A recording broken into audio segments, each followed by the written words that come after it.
Ravi de vous retrouver en cette année nouvelle. C'est l'heure du journal sur Eden TV. Mesdames et messieurs, bienvenue au sommaire. Reprise des cours ce lundi 7 janvier 2019. Après 2 semaines de congé de fête de fin d'année, vous suivrez le constat dans un instant. Sortie médiatique des jeunes de la mouvance présidentielle ce samedi 5 janvier 2019. Une conférence de presse pour dénoncer les attaques incessantes de l'opposition contre le gouvernement Talon. Et puis, hors de nos frontières, tentative de coup d'État menée par une poignée de soldats échoués lundi au Gabon, pays dont le président malade est absent depuis 2 mois et demi et où le gouvernement n'assure plus que les affaires courantes.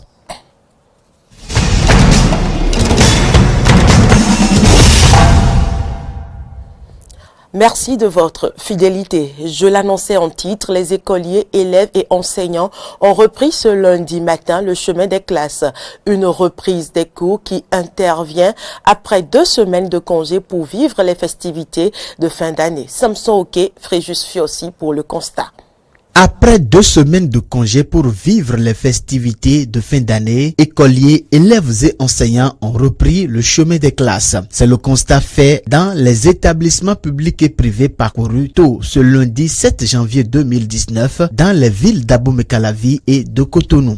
Vous avez dû constater que l'école a repris effectivement ici.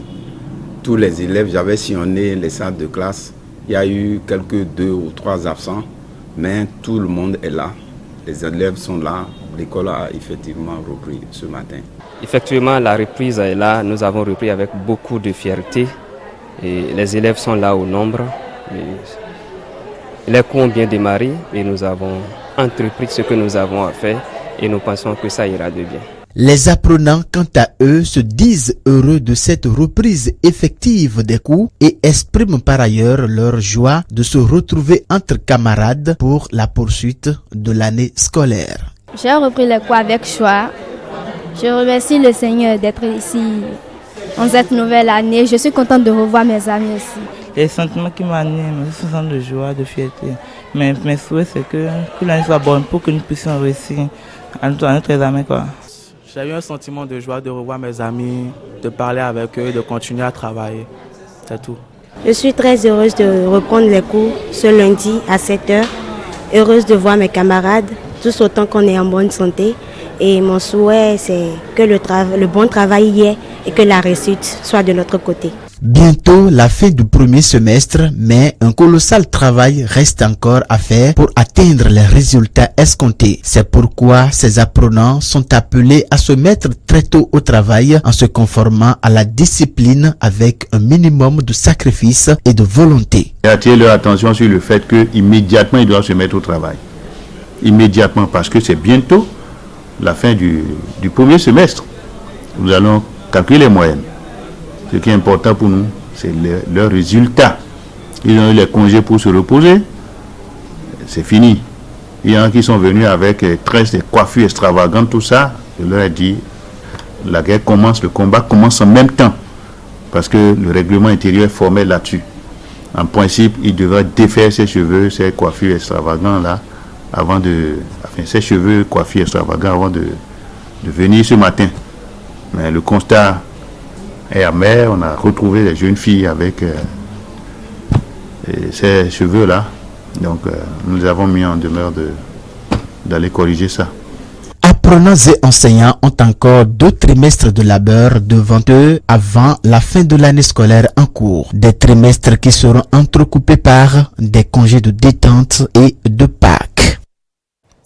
Les membres de la Commission béninoise des droits de l'homme, CBDH, ont été installés la semaine écoulée. Ils ont ensuite procédé à la mise sur pied du bureau dirigé par Clément Capochichi.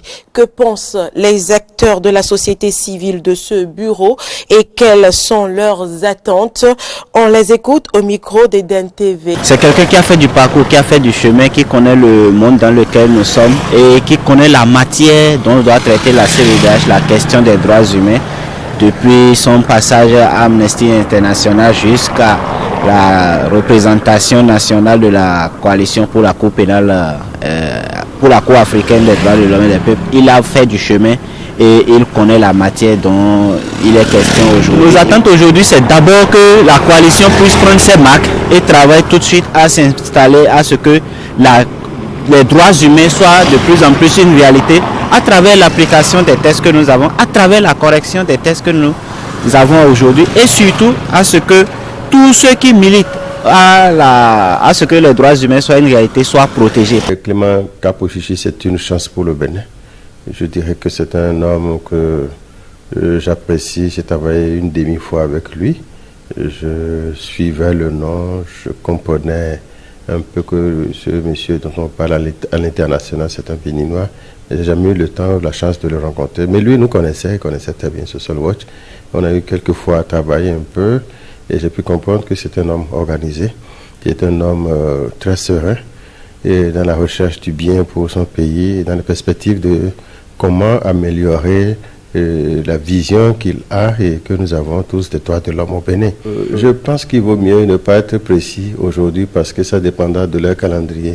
Ils sont là, ils vont faire des investigations, c'est sur des sujets brûlants, les sujets d'actualité aujourd'hui.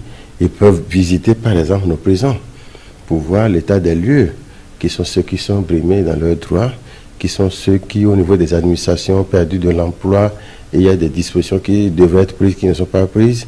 Il y a des gens qui ont chassé, n'est-ce pas, abusivement des travailleurs et dont l'affaire est en justice aujourd'hui. Des gens qui sont en prison et qui ne devraient pas l'être avant d'être jugés, ça prend beaucoup de temps. Donc, à raccourcir le séjour de ceux-là avant que les peines se prononcent. Il y a des peines qui sont prononcées après, on se rend compte que des gens ont déjà fait plus de temps que la peine qui a été finalement décidée. Comment alors faire pour que des gens qui ont volé 10 francs, des gens qui ont volé les coques, ne soient pas mélangés à des gens qui ont volé des milliards ou qui ont tué même des gens. Vous voyez un peu, donc c'est ce qu'on attend d'eux, que le droit soit dit et que ça soit un droit des pauvres comme un droit des riches, qu'il n'y ait pas un déséquilibre dans la manière dont on rend justice aujourd'hui.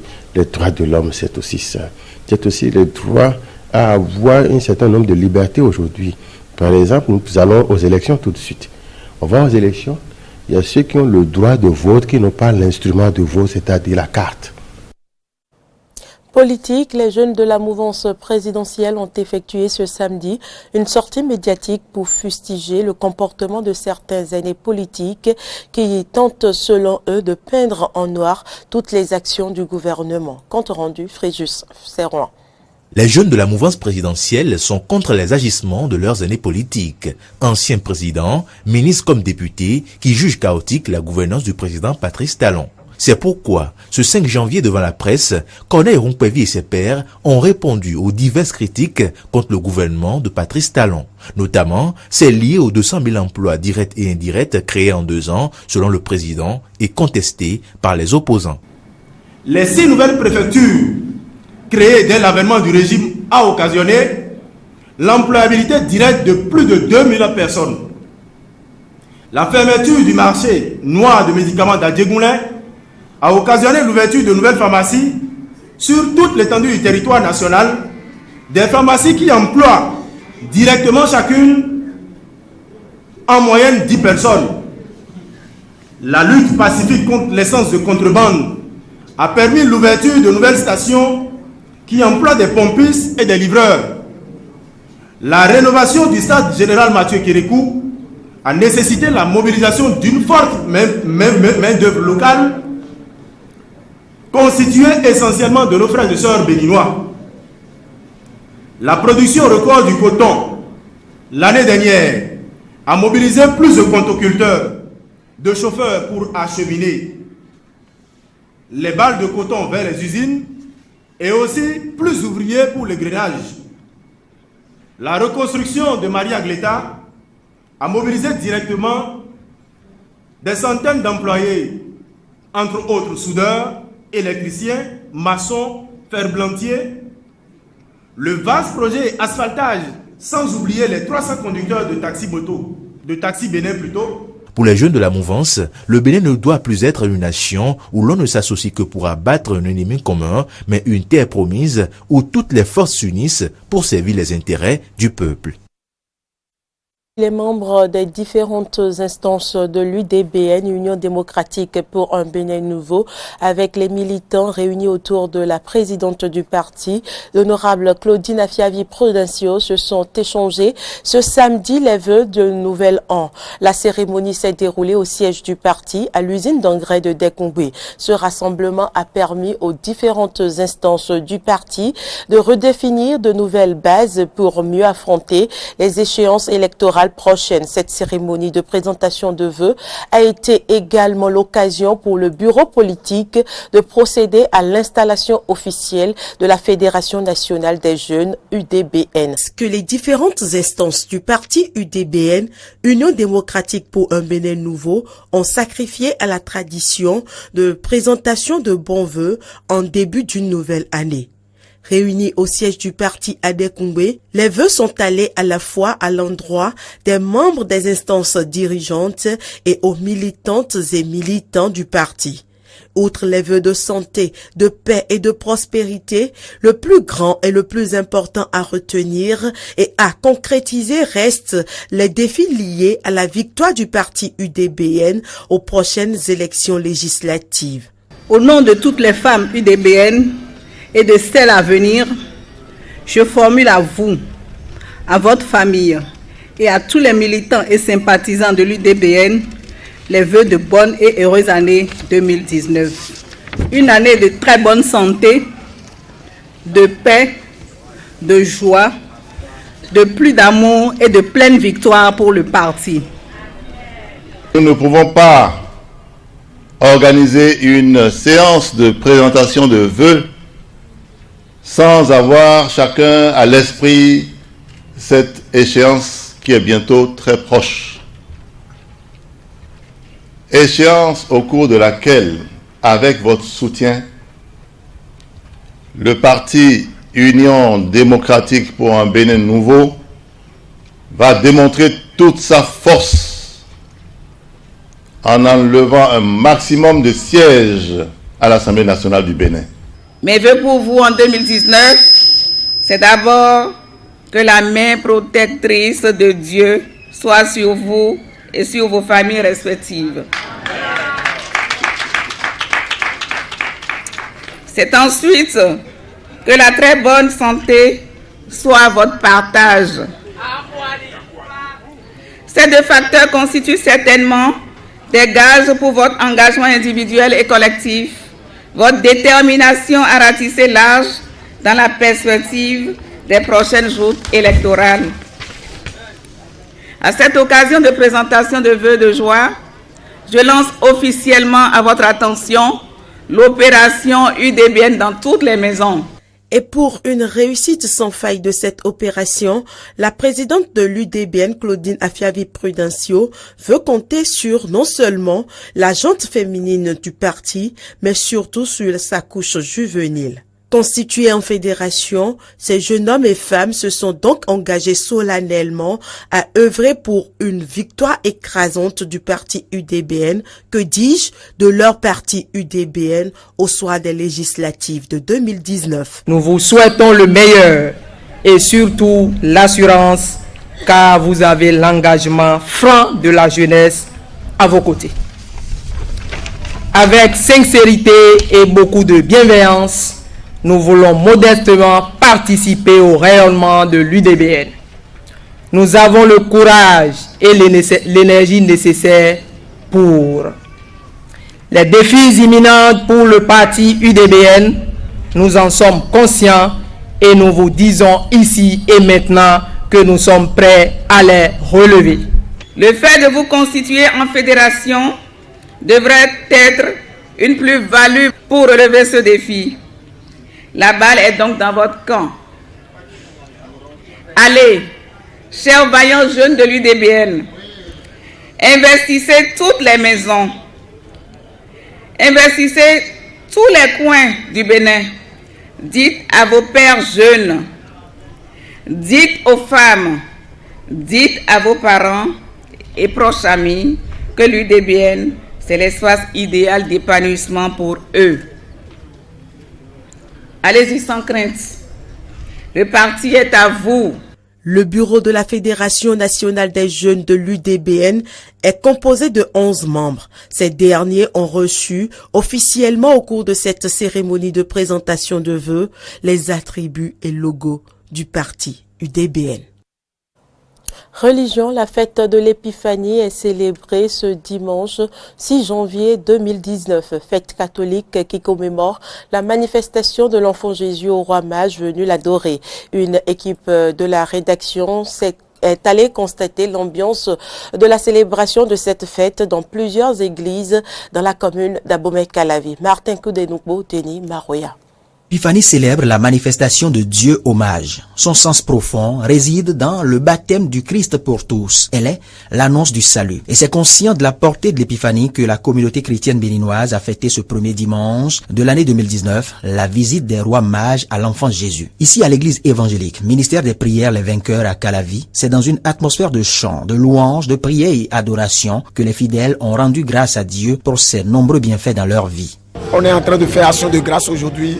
Parce que tu sais, quand Dieu vous protège pendant 365 jours, il faut être reconnaissant par rapport à ce que Dieu vous a fait. Parce que nous ne sommes pas mieux par rapport à ceux qui sont morts. Nous ne sommes pas mieux par rapport à ceux qui ont fait accident. Donc aujourd'hui, nous sommes en train de rendre grâce à Dieu pour les bienfaits de Dieu dans nos vies et dans la vie de toute l'Église ensemble en général. Pendant ce temps, les fidèles de l'église évangélique Fausse-Croix d'Adiagbo ont aussi loué et magnifié la gloire de Dieu en cette solennité de l'Épiphanie. C'est du moins ce qu'a précisé le révérend pasteur célébrant. C'est le premier dimanche de l'année et ça fait le 6e jour de l'année. Donc on est en train de faire l'action de grâce pour le Seigneur. Une action de reconnaissance des bienfaits du Seigneur envers son peuple. Parce que nous ne sommes pas si saints ou bien si compétents comme ça, et le Seigneur nous a fait grâce pour que nous puissions avoir cette journée. D'une communauté chrétienne à une autre, les différents pasteurs n'ont pas manqué d'implorer les bénédictions divines sur la nation. Que Dieu nous donne la santé, parce que quand tu as la santé, tu peux faire tout ce que tu veux faire. Donc je profite de cette occasion pour souhaiter la santé aux Béninois, parce que nous sommes dans un pays, nous avons un seul pays. Que Dieu donne la santé aux Béninois, qui donne la paix à notre nation. Que cette année soit une année de paix, de joie, de bénédiction, de protection divine à tout le monde. C'est dans la joie et avec bénédiction et sur de belles notes des chorales que les différents fidèles ont rallié leur domicile.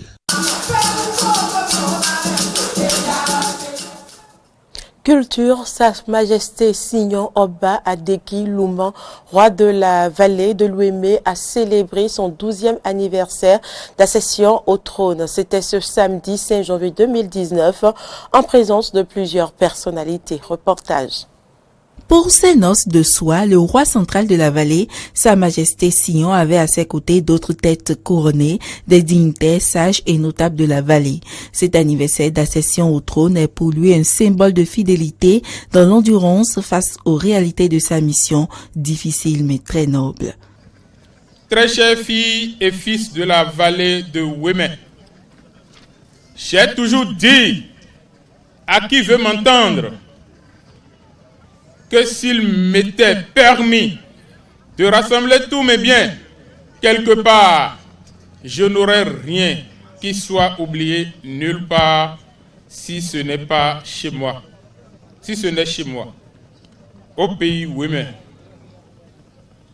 Je le dis avec force, car mon amour pour cette vallée, mon attachement pour ses filles et fils, ma fierté pour sa beauté, sont incommensurables. Oui, mais nous, de toute la planète, unissez-vous dans l'amour et la tolérance. C'est le prix de la fraternité agissante. Digne fils de la vallée et grand défenseur de la tradition ancestrale, le ministre de l'Industrie et du Commerce, Serge Arissou, était présent à cette célébration, accompagné d'une grande délégation. Pour lui, rien ne peut briser la chaîne de la fraternité et c'est à juste titre cette fierté qu'il porte au sein du gouvernement. Le roi Sillon a également saisi l'occasion pour réitérer son soutien au président Talon. Monsieur le Président de la République, nous implorons les grâces et les bénédictions de Dieu et le secours des mains de nos ancêtres sur vous et l'ensemble de votre gouvernement pour l'accomplissement des réformes et le relèvement de notre économie. Notre foi en qu'au bout du rouleau, le développement tant espéré sera une réalité durable pour le Bénin, pour les Béninoises et les Béninois. À cet effet, notre soutien ne vous fera jamais défaut. Une célébration qui a pris fin par la coupe du gâteau dans l'allégresse avec les rois et toutes les personnalités présentes.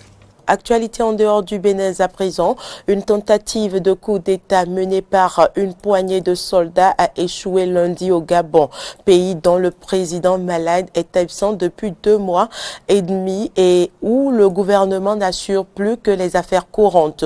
Pour la première fois dans l'histoire du Gabon, un groupe de militaires est apparu lundi à l'aube à la radio-télévision nationale appelant à un soulèvement et annonçant la prochaine formation d'un conseil national de restauration de la démocratie. Quelques heures plus tard, le calme était revenu et la situation était sous contrôle selon le ministre de la Communication et porte-parole du gouvernement Guy Bertrand Mapangou. C'est tout pour cette édition. Merci de l'avoir suivi. Nos informations sont aussi à suivre sur les réseaux sociaux, Facebook et Twitter et sur notre site internet bena-eden.tv.